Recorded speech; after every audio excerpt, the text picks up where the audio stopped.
Welcome to Hello Therapy, a podcast to help you take charge of your mental health through evidence-based psychological tips and tools straight from the therapy room so that you can live life better.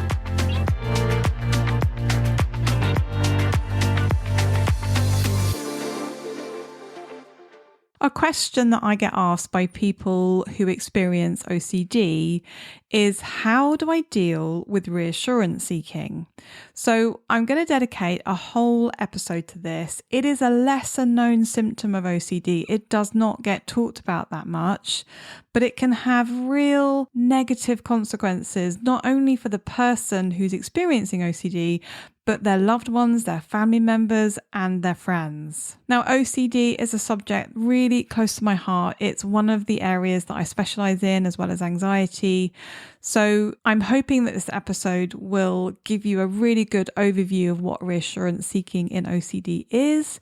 And towards the end, I'm going to take you through some really clear responses that a loved one or a family member can give when the person is seeking reassurance. So there is a freebie that goes along with this episode. It's a really great checklist to help you decide whether you're reassurance seeking or just gathering information. It's super clear and helpful, and I will put the link in the show notes. So back to today. Now, there are two forms of reassurance seeking in OCD. There is the self-reassurance and there is getting reassurance from other people. Now, first, I'm going to focus on getting reassurance from others because that tends to be the thing that people come with in sessions. And then it's not until you really get into and explore the symptoms of OCD that you realize actually this person is reassuring themselves as well. Now, it's really important to highlight here that we all seek reassurance from others when we feel under threat or we feel anxious or we feel uncertain about something. That is super normal. But in OCD, the reassurance is excessive and it's primarily used as a safety-seeking behavior that reduces that sense of threat and that sense of uncertainty in the short term, but that effect diminishes in the longer term because it increases the urge to seek reassurance when the anxiety or the obsessive thinking returns, which it always does. Hence, a vicious reassurance cycle gets set up, and it gets set up really quite easily. So one thing to know about excessive reassurance seeking in OCD is that not only does it help the OCD sufferer reduce anxiety temporarily, and it can be fleeting, that temporary effect, but it also sometimes, for some people, helps them feel like they've almost transferred responsibility to another person once they have said to another person, "Did you see that?" or "Have you done this?" So for many people with OCD, alongside that typical overestimation of a perceived threat, there can also be a sense of inflated responsibility, and that can be quite central to the symptoms. Now, inflated responsibility is a belief that you are responsible for preventing harm to yourself or to loved ones or other people in general. But it's a belief that is heightened, it's inflated.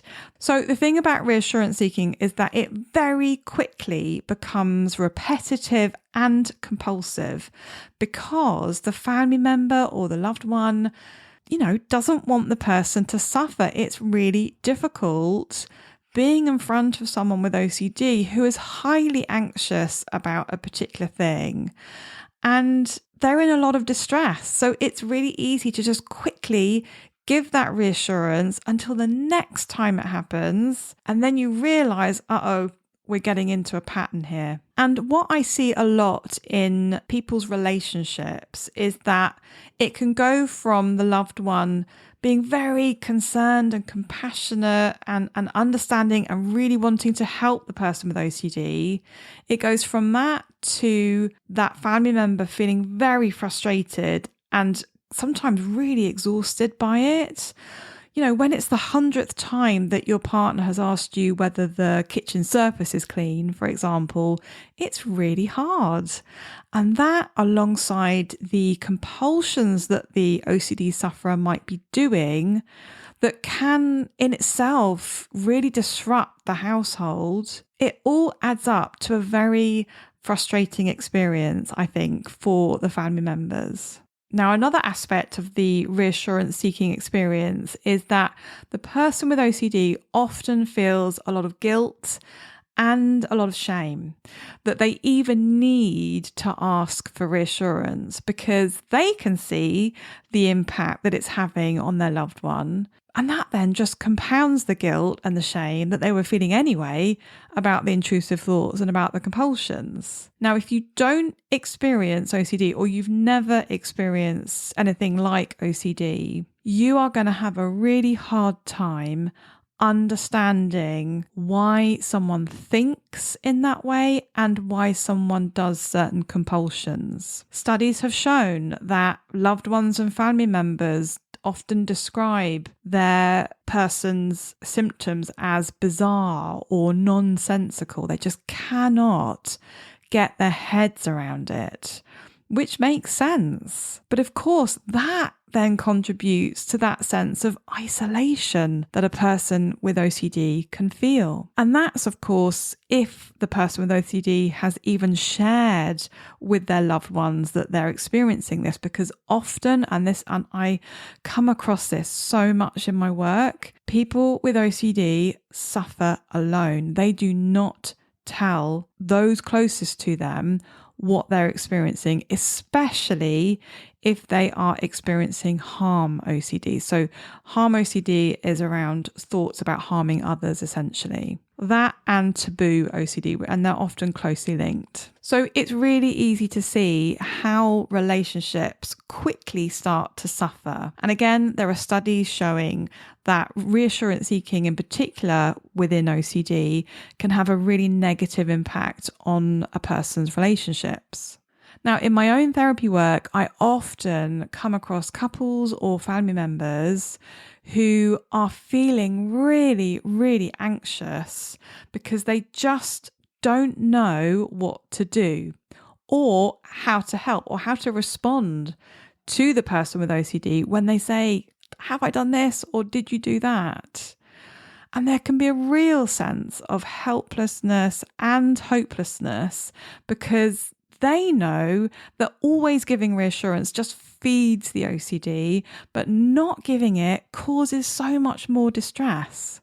And that is why often what you find when someone lives within a family is that the family members have been recruited into the OCD symptoms, whether that's giving reassurance or sometimes even doing compulsions with the person. So before I take you through how to respond if you are the family member, I'm going to just quickly talk through what self-reassurance might look like in someone who's experiencing OCD.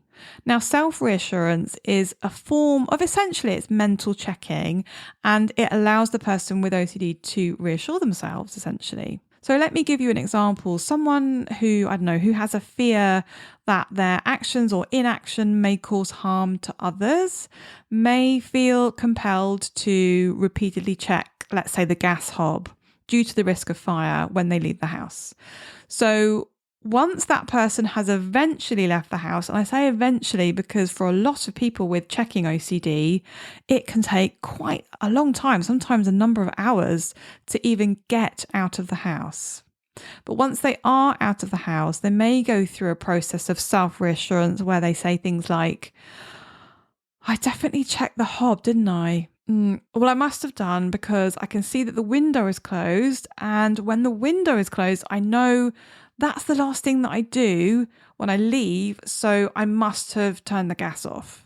So you can see with this example that it's really common for people to get into quite a lengthy or in-depth conversation in their minds with the aim of trying to get that certainty of their actions, because, the OCD has caused doubt around their actions. Have I done this? Have I done that? But this really doesn't help, as we know, because they get trapped in that vicious cycle of constantly chasing certainty in order to reduce that anxiety.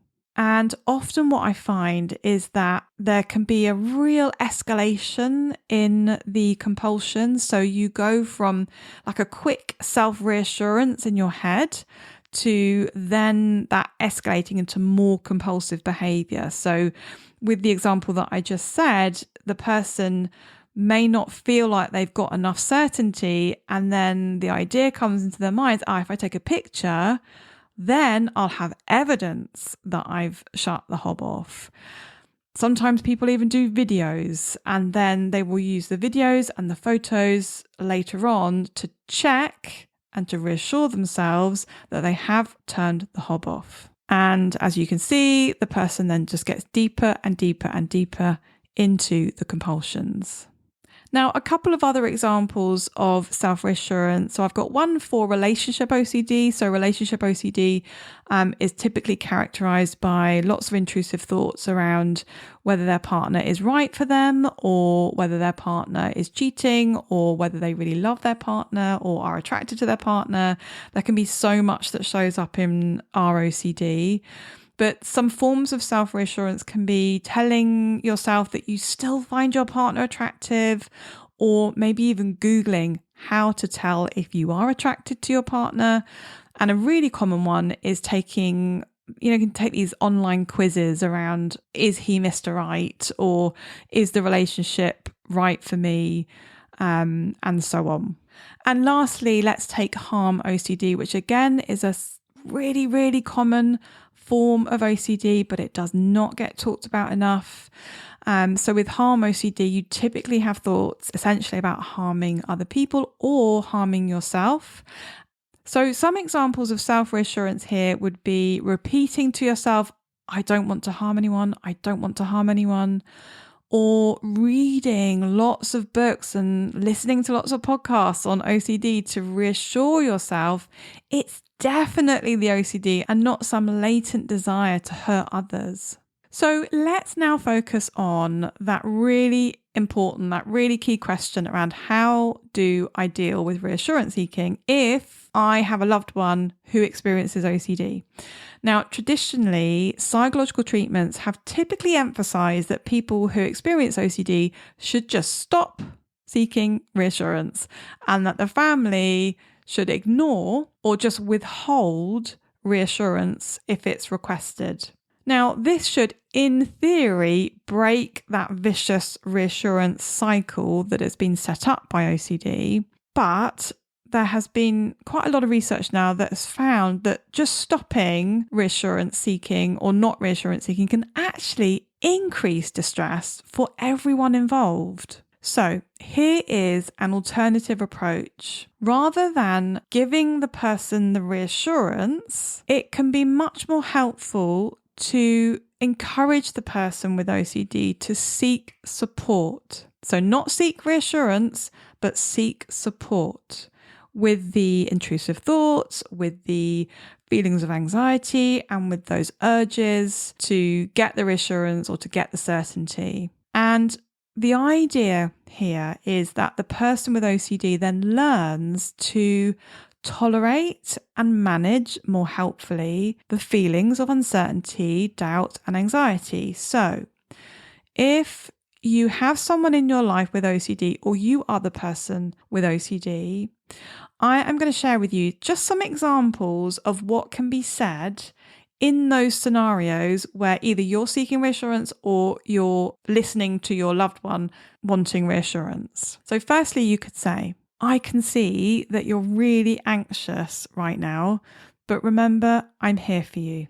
Or the reassurance seeking is showing up, isn't it? Shall we just notice that and think about what else might help you manage the anxiety? Or I know that you want me to give you lots of reassurance right now, and I know it's hard, but what's going to be a more helpful way to deal with the anxiety right now? How can I help you with that? Or lastly, are you asking me to reassure you, okay, I know that this is challenging for you, but I wonder if we could do something else to help you cope with that urge to seek reassurance or to help you cope with the anxiety. Shall we think together about what's going to help? So in these examples, the responses contain at least two of the following elements.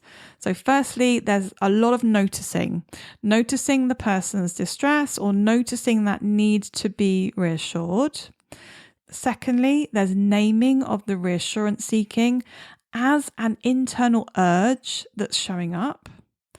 Thirdly, there's giving a sense of support, compassion, and encouragement. And lastly, there's a question about what is going to be more helpful.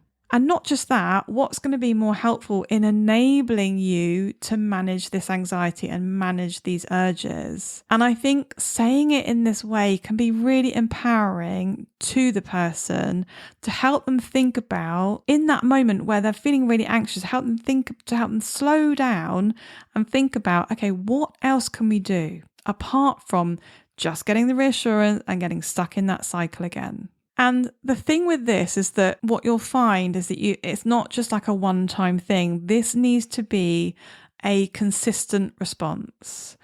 But there is a caveat to this. So ideally, you would have a lot of consistency with this, but there may be some times when the person who's experiencing OCD is so anxious, the anxiety levels are so high, that actually giving reassurance in that moment, might be more helpful.